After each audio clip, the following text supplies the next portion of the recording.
আসসালামু আলাইকুম ভিউয়ার্স, আজ আমি বানিয়েছি ফুচকা। ফুচকার পুর বানানোর রেসিপিটা আমি আপনাদের সাথে শেয়ার করব।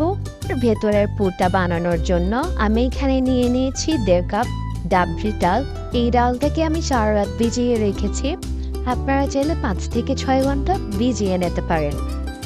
এখন আমি এই ডালটাকে সিদ্ধ করে নেব।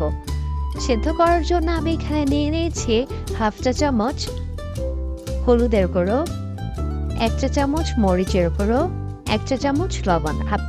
আপনাদের স্বাদ মতো বাড়িয়ে কমিয়ে নিতে পারেন। এখন আমি এই ডালগুলো সিদ্ধ করে নেব। সিদ্ধ করার জন্য একটা প্যানে আমি 3 কাপ মতো পানি নিয়ে নিয়েছি। আপনারা আপনাদের পরিমাণ মতো নিয়ে নিতে পারেন।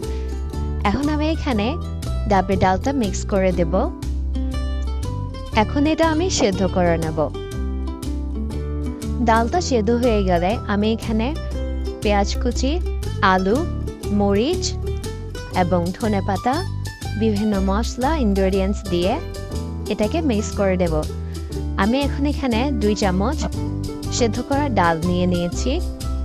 আপনারা আপনাদের পরিমাণ মতো নিয়ে নেবেন। এখন আমি এখানে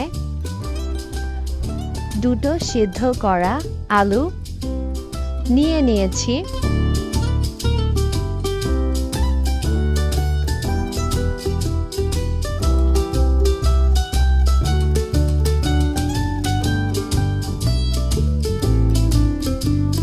এরপর আমি এখানে পেঁয়াজ কুচি দিয়ে দেব।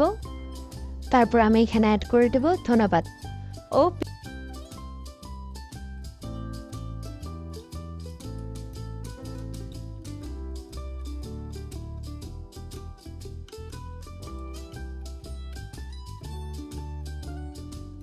এগুলো নিয়েছি।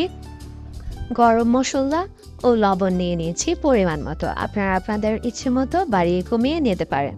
এখন আমি এখানে অ্যাড করে দিচ্ছি অল্প করে টক। এটাও আপনারা আপনাদের স্বাদ মতো নিয়ে নিতে পারেন।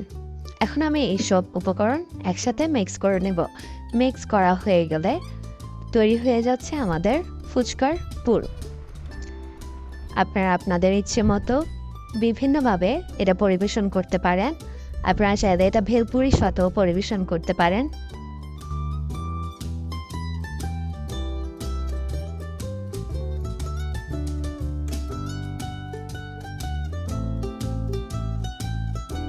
আপনারা চাইলে এটাকে ভেলপুরের পুর হিসেবেও ব্যবহার করতে পারেন। অ্যান্ড যদি ভিডিওটি ভালো লেগে থাকে তাহলে লাইক, শেয়ার অ্যান্ড সাবস্ক্রাইব।